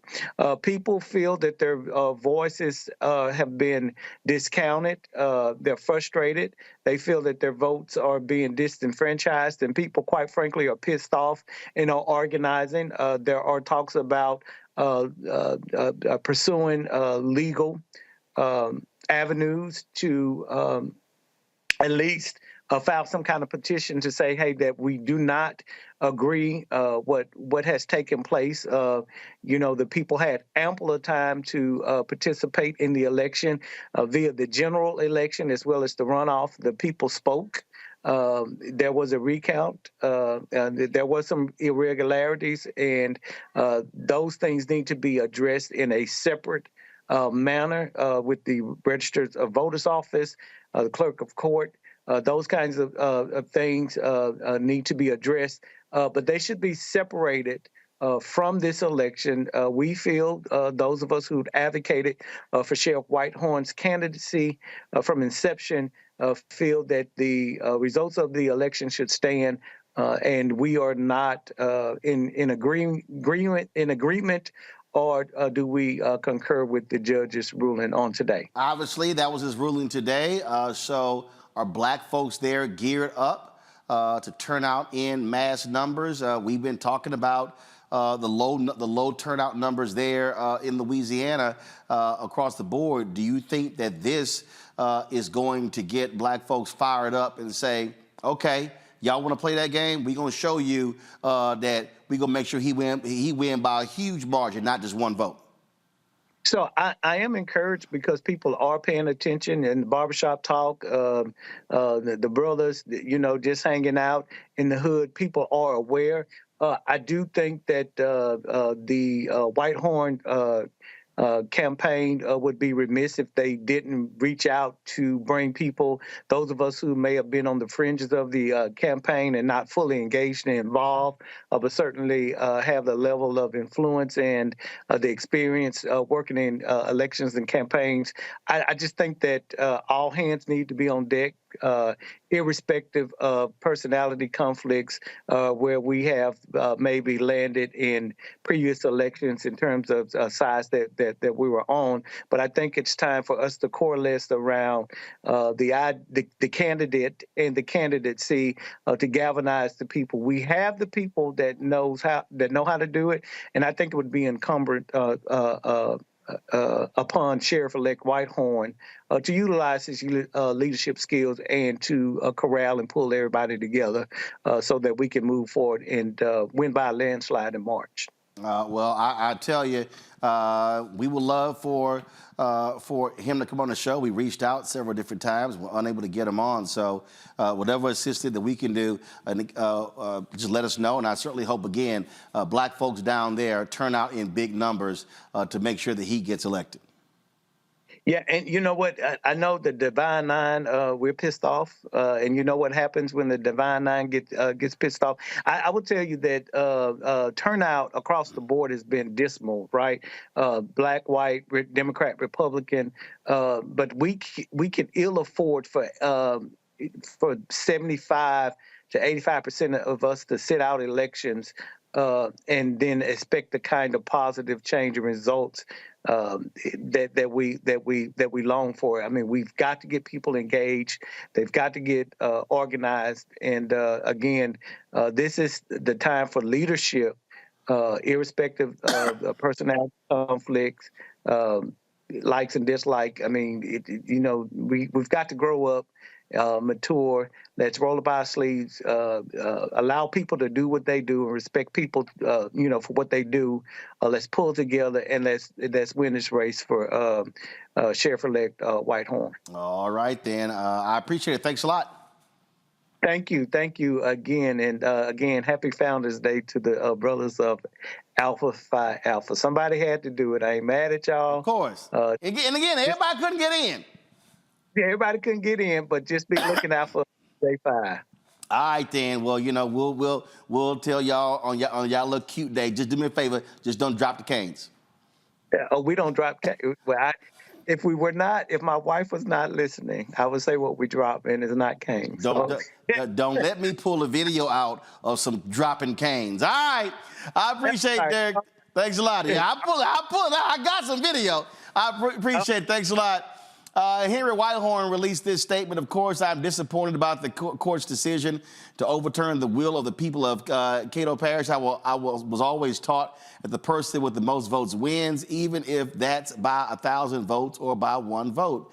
I was also taught that when we go to school and get an education, gain experience in our chosen field, and become qualified in what we do, we will have the best opportunity to be successful. But it seems as though the rules of the game are different depending on who the players are. I won the sheriff's race not once but twice. My opponent conveniently chose to question the integrity of the elections only after he lost, not once but twice. In elections, you should not be given a redo simply because you are unhappy with the results. The significance of a single vote cannot be underestimated. Overturning an election because the winner won by 1 vote is essentially saying every vote matters except if the win is by 1.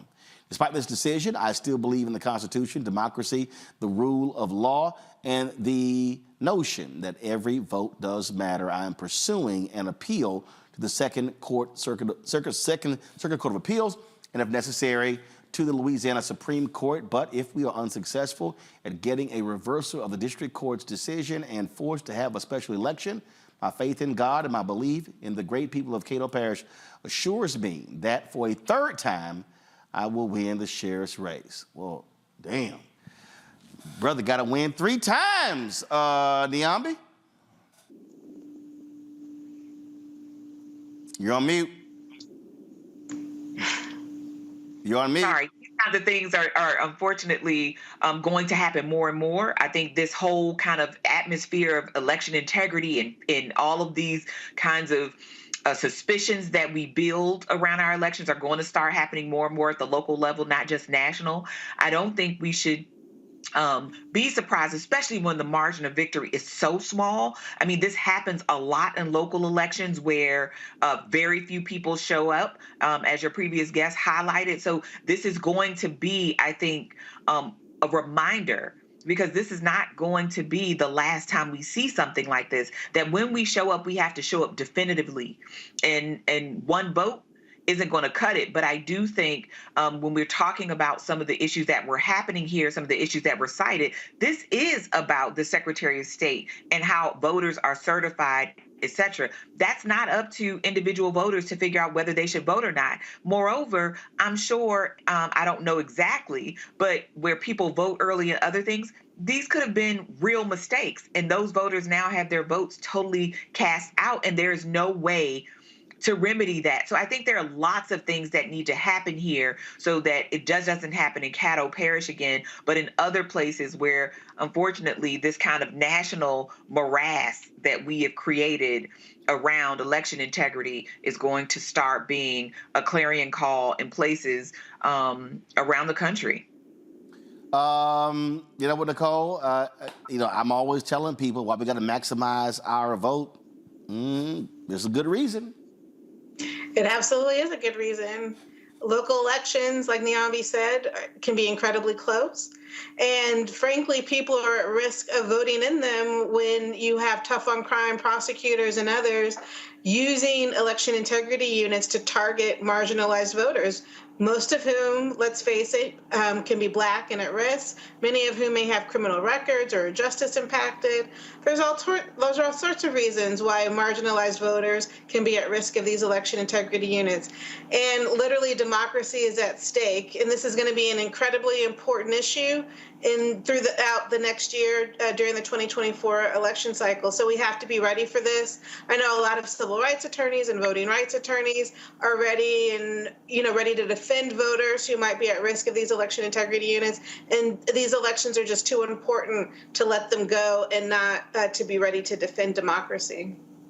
Don? This is amazing. This brother he comports himself very well. His statement is excellent. But at the same time, what you got is a pipsqueak white boy who couldn't stand to lose. And as the brother said, he's won twice already. So now this is his third bite at the apple. What we know is, as my fellow panelists have said, is that this isn't going to be the first nor the last time we see this kind of thing go on. And indeed, because of the racism that's implicit in the so-called voter integrity focus. In other words, we say voter integrity when we talk about wanting to get people to the polls, but the other side says voter integrity when they want to keep people away from the polls. And there's so many ways that they try to keep people away from the polls. And so we can't play. As the brother said, the Capra brother said, got to get people out. And one of the challenges that he raised that I think is so important, he talked about get people out despite personality differences. We got to get over ourselves. It doesn't matter. It's like these young'uns who say they can't vote, they don't like Biden. He ain't coming to your house. You don't have to like it. And, and similarly, in terms of us working together, I may not like you, but we got to turn out the vote. We got to walk together side by side and do some door knocking, et cetera. We cannot survive as a people if we cannot get along as a people. All right, folks. Time for us to go to break. Before we do, be sure to get your hair ready for the holidays. Curl Prep Natural Hair Solutions at curlprep.com is an amazing organic line. All right, first of all, guys, you need to kill that music. You got the wrong music here. So we're going to do this here. We're going to go to the break. We're going to come back, and we're going to read this right, and then we're going to go back to break. So I'll be right back.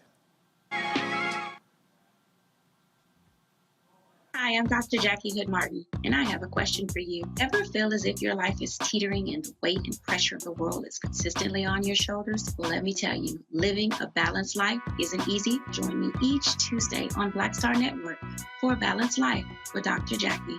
We'll laugh together, cry together, pull ourselves together, and cheer each other on. So join me for new shows each Tuesday on Black Star Network, A Balanced Life with Dr. Jackie.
Folks, get your hair ready for the holidays. Curl Prep Natural Hair Solutions at curlprep.com is an amazing organic line for curls, locks, braids, twists, and even those wigs and extensions. Women, men, and children are loving this line. First of all, look at the video and you be the judge. Folks, line up to see this product in action at hair shows, and when they take a seat to try it, they don't believe it's their hair. You can buy the products at curlprep.com. It works on all hair types. Use the code ROLAND, that's right, lowercase letters, to get a 15% discount. Parents, you can also remove the ouch. You will love this system because you can comb the product through your child's hair with your fingers. That's right. Seasoned Saints also loving the product. It's all at curlprep.com. Again, use the code ROLAND, lowercase letters, to get a 15% discount. It's a great stocking stuffer. You won't believe it's your hair. Again, curlprep.com.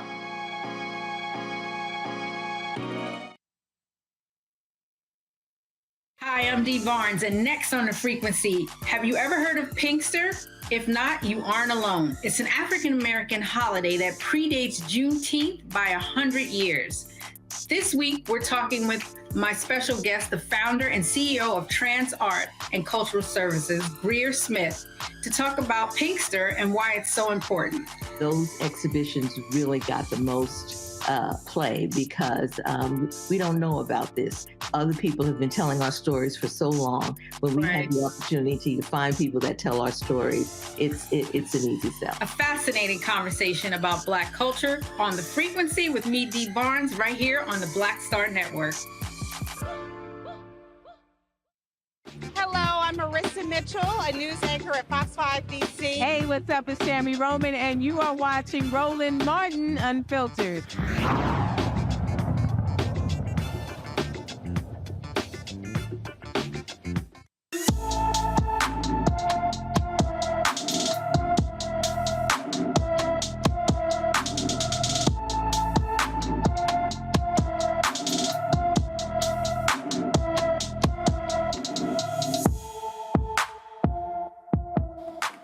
Nikita Davis has been missing from her Milwaukee home since November 9th. The 17-year-old is 5 feet 5 inches tall, weighs 140 pounds, with black hair and brown eyes. Anyone with information about Nikita Davis should call the Milwaukee Police Department at 414-933-4444, 414-933-4444. Folks, and again, we purposely do this. One of the reasons why we launched this show, to create this particular segment, because it was important to put a focus on Black teens and adults who often go missing, who get ignored by social media. So please be sure to share the information with all of your folks on the social media. House Republicans are blurring the faces of those who breached the Capitol on January 6th before releasing more security footage to protect them from retaliation. Yeah, I said that right. Speaker Mike Johnson literally said blurring the faces is to prevent retaliation against those who stormed the Capitol. Ain't they breaking the law? To draw their own conclusions. They should not be dictated by some narrative and accept that as fact. So they can review the tapes themselves. We're going through a methodical process of releasing them as quickly as we can. As you know, we have to blur some of the faces of persons who participated in the events of that day, because we don't want them to be retaliated against and to be charged by the DOJ and to have other concerns and problems. So that's a slow process to get it done. We're working steadily on it. We've hired additional personnel to do that, and all of those tapes ultimately at the end will be out so everybody can see them and draw their own conclusion. Let me go. Last month, the House Administration Oversight Subcommittee put security footage from January 6th online, which is available to the public. The committee initially planned to release security footage clips that media outlets requested, but with the change of speaker from Kevin McCarthy to Johnson, the House Administration Committees proactively reviewed all footage, posting as much online as possible. Nicole, what the hell here? We're gonna blur the photos of the folks who broke the damn law storming the Capitol, because we don't want the Department of Justice going after lawbreakers. Boy, that little law and order party, what the hell happened to them? Hypocrites. I mean, they're just, plain and simple. hypocritical. And it's just amazing when they want to protect people that they feel close to, that they feel a connection to. They'll pull all the stops. They'll make the system work for them. That's the way the status quo works. It's just an example of how unfair the system is, because we all know that if those were Black Lives Matter protesters, speaking to the earlier segment, that there's no way that a Republican House would go to these extent to protect the defendants who stormed the Capitol. Julian?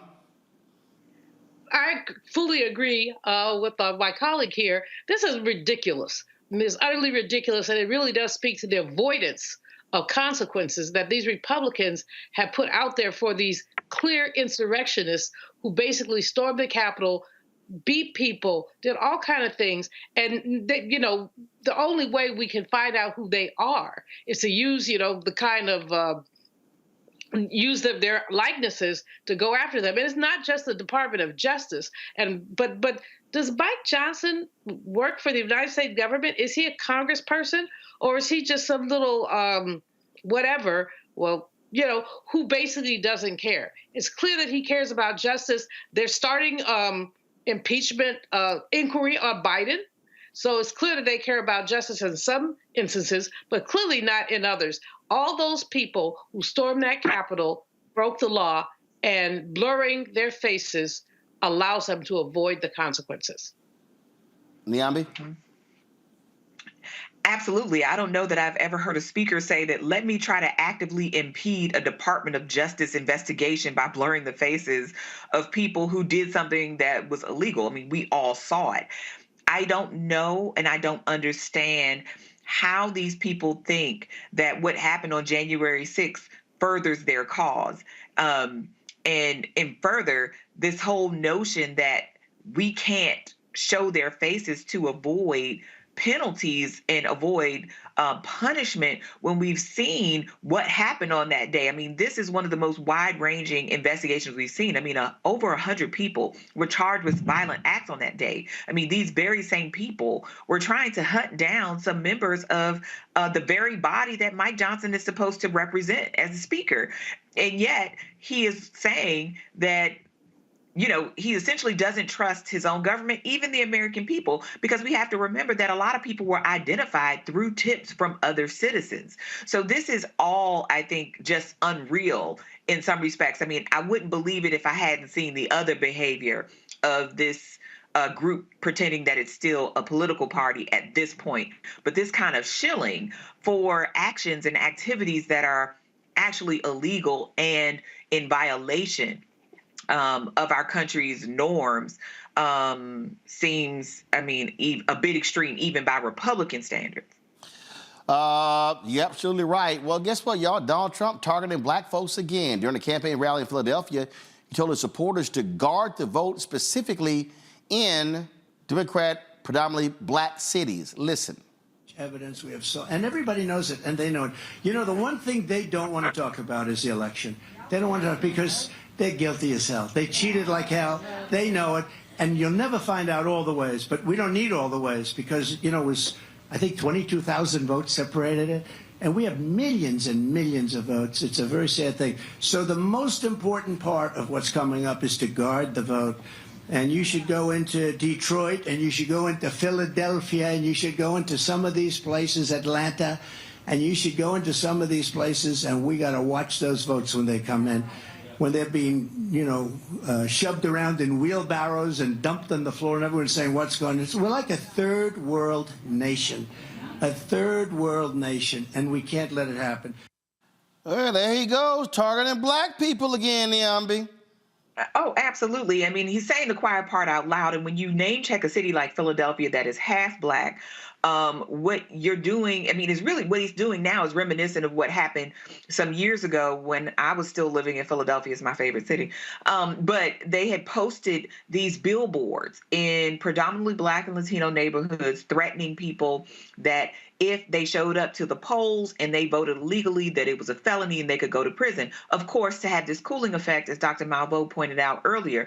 And what he's doing is essentially deputizing the very same types of people who showed up on January 6th to show up in cities like Philadelphia, in Pittsburgh, in York, and in the outer suburbs of these places, and terrorize Black people, to stare them down, to ask people about what they're doing here. I mean, and we've seen shades of this in other parts around the country. So it does not surprise me that he's singling out not just Black cities, majority Black cities, but places that he's lost, places where he's still smarting over the fact that people saw through his mess. And one thing I will say about Philadelphians, they don't take kindly to threats. So whoever is feeling froggy after listening to Donald Trump is wise to be careful when moving through the city of Philadelphia and Pittsburgh and other places, thinking they are going to threaten Black Pennsylvanians. And I think that's going to be something, though, that we have to watch out for. The kind of violence we saw on January 6th could very well happen again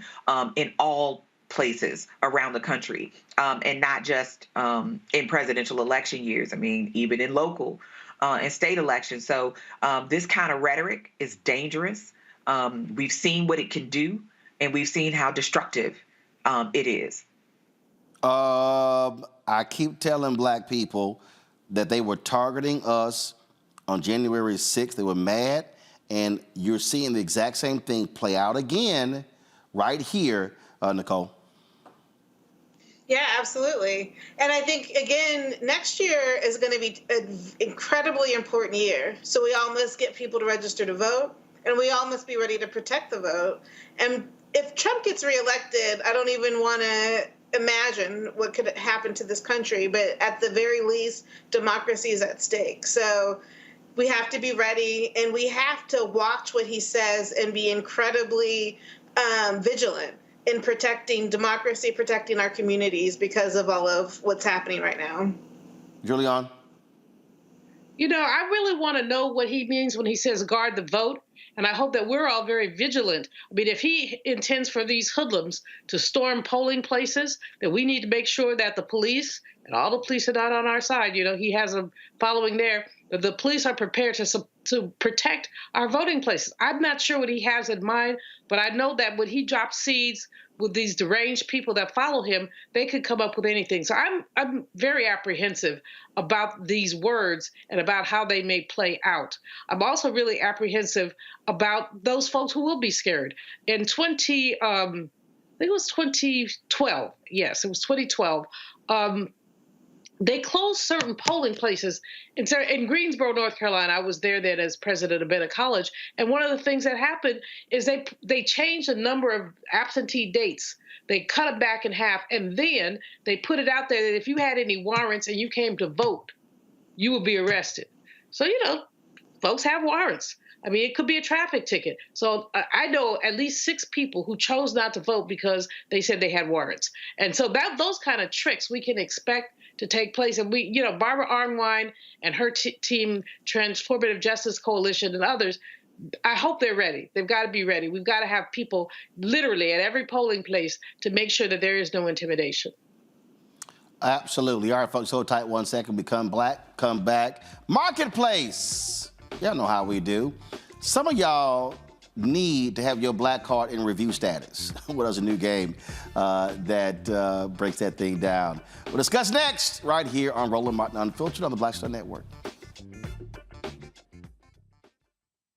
On the next Get Wealthy with me, Deborah Owens, have you ever had $1 million idea and wondered how to bring it to life? Well, it's all about turning problems into opportunities. On our next Get Wealthy, you'll learn of a woman who identified the overload bag syndrome, and now she's taking that money to the bank through global sales in major department stores. And I was just struggling with 2 or 3 bags on the train.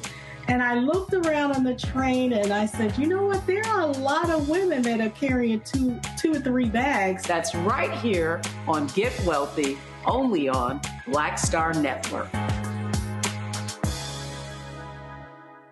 Grow your business or career with Grow with Google's wide range of online courses, digital training, and tools.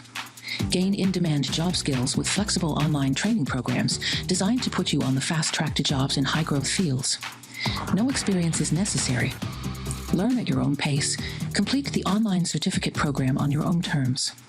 Stand out to employers, get on a path to in-demand jobs, and connect with top employers who are currently hiring. Take one professional career certificate program or all 6. Earn a Google Career Certificate to prepare for a job in a high-growth field like data analytics, project management, UX design, cybersecurity, and more. All professional career certificate programs must be completed by December 31st, 2024. Scan the QR code to complete the application. There are 1,000 scholarships available. Grow with Google and J. Hood and Associates. Be job ready and qualify for in-demand jobs. Hi, I'm Jo Marie Payton, voice of Sugar Mama on Disney's Louder and Prouder Disney Plus, and I'm with Roland Martin on Unfiltered.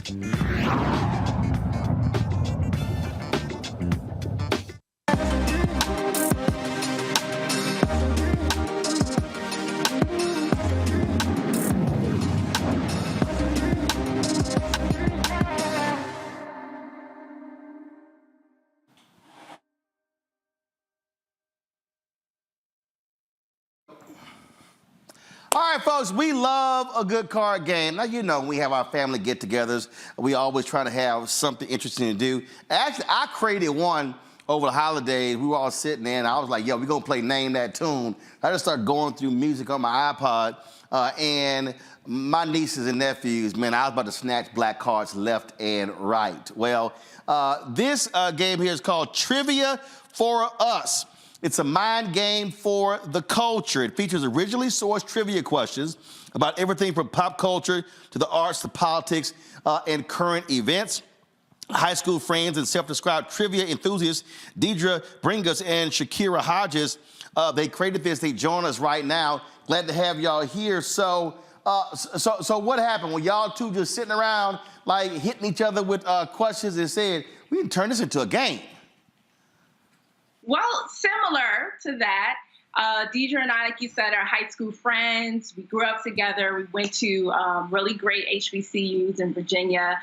So we just love to hang out. We're very focused on our education and learning. And we would go out and play trivia at like pub trivia. And we'd get into the space and we're getting all of the questions wrong, left and right. And it was just simply because the content was not diverse. It didn't reflect Black culture, and it most definitely didn't represent the hometown of Brooklyn, New York, and the melting pot that it is. All right. And so how long did it take y'all to put all this together? It took some time. So we started in 2019. From there, we started hosting events in bars and pubs, and we moved into, that was in 2019, then the pandemic happened. So with that, we really had to pivot our business, and we started going virtual. At first, just to boost the morale of the people that were following us, but we also had the opportunity to connect with a lot of corporations that were looking for ways to engage with their employees at home. So with that, we started doing those events for big clients like American Express, Google. So from there, we recognized that more people wanted to play along with us, but we couldn't be everywhere at the same time. So with that, we created our card game, the Trivia for Us card game, which I have right here for us, where you could play at home at your leisure. It has 100 cards, 5 different categories. We are so mindful about trivia being intimidating. So we actually created cards that are action cards that gets the whole family involved and everyone could play along. All right. So since you said everybody can play along, let's go ahead. And so we got Julian, Nicole, and Niambi. Let me go ahead and do some snatching of black cards right here. So let's pull them up. Let's see here. Let's see what I want to ask. I'm going to go to... They know in hell they're going to answer that. They ain't going to answer that. All right, I got one. Here we go. All right. So Niambi, Nicole, and Julian. Let me see how I'm going to do this here. If you got the answer first, if you got the answer, raise your hand. So put the 3 of them up. Put 3 of them up. Put us in the 4 box, me and them. All right. So, all right. So Niambi, Nicole, and Julian. So here we go. In 2022, Candace Parker became the first woman to grace the cover of the NBA 2K video game, and she was representing what team? Now you rolling. You know I don't do sports, and I'm black. Damn. All right. Nicole, did you raise your hand? I did. I don't do sports either, but I'm going to guess the Mavericks, Dallas Mavericks. Girl, no, that's the NBA team. I said the WNBA team. It's the Chicago Sky. WNBA team. Oh, my God. Okay. Film and television. Let's see here. Okay, maybe y'all will guess this one. Fresh Prince of Bel-Air character Carlton Banks often breaks out dancing to the song It's Not Unusual by which artist? Frank Sinatra. Is it Frank Sinatra? What's the white British guy? Multiple choice. Give them the multiple choice. Help them out. No, hell no. I ain't giving multiple choice. No. It's the not unusual guy. First of all, Julian, she already out. She said Frank Sinatra. It ain't him. No. Niambi, you got half the name right, but come on. His name is Tom, and I can't think of his last name. Tom, white man who sounds black. He's British. He got curly hair. He used to date Mary Wilson. Yeah, you know all that, but your ass can't. It's been a long day. Damn, it's Tom Jones. Yes, I couldn't think of the last name. Oh my God, we got a Diddy question. We throwing that one out. Okay, let's see here. Okay, hold up. That was me, film and television. All right, so y'all, they got film and television is one category. They got Black history, trivia for math, music. Then they got Blitz. Okay, so now I'm gonna ask a Black history question. That's too easy. I don't know. These HBCU Negroes might know this one.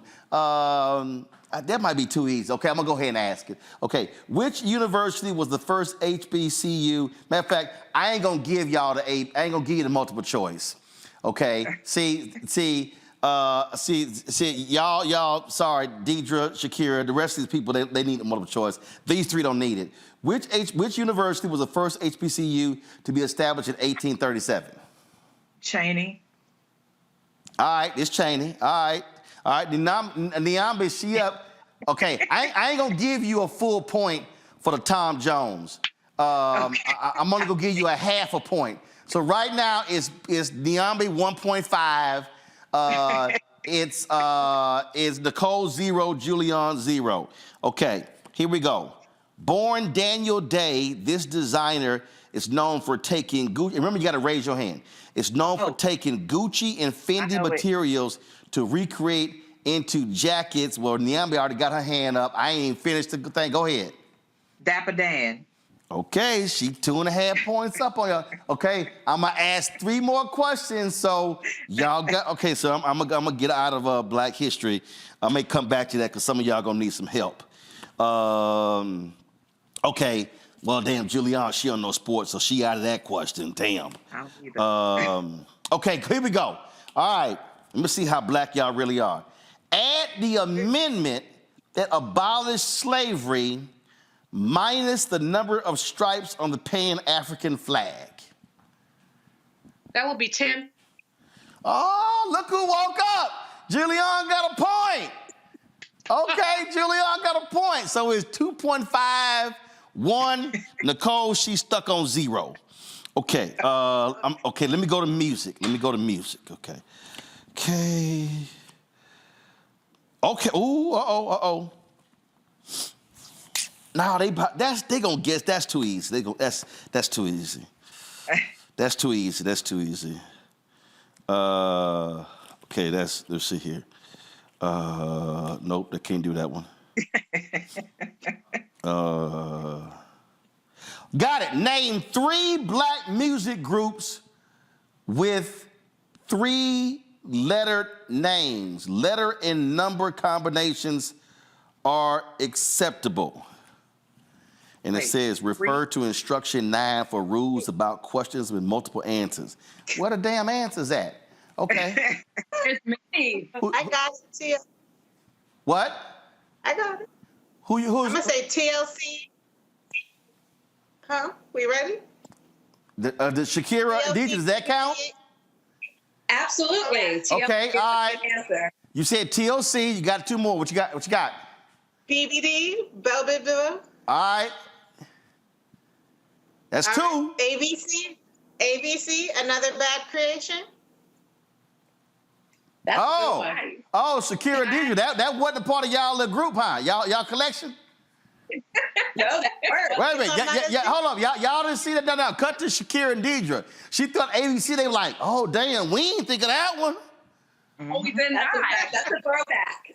Okay. All right. See, y'all didn't do the full research. Okay. All right. So Nyambe 2.5, Nicole at 1, Julian at 1. So I'm about to now ask. I'm about to ask a 2-point bonus question. So whoever wins. So if Nyambe wins, this one she obviously wins. So I'm giving Julian and Nicole a shot to overtake Nyambe. Let me see here. I'm gonna get out of music. See who's gonna take it. Let me go to Blitz. Let me see here.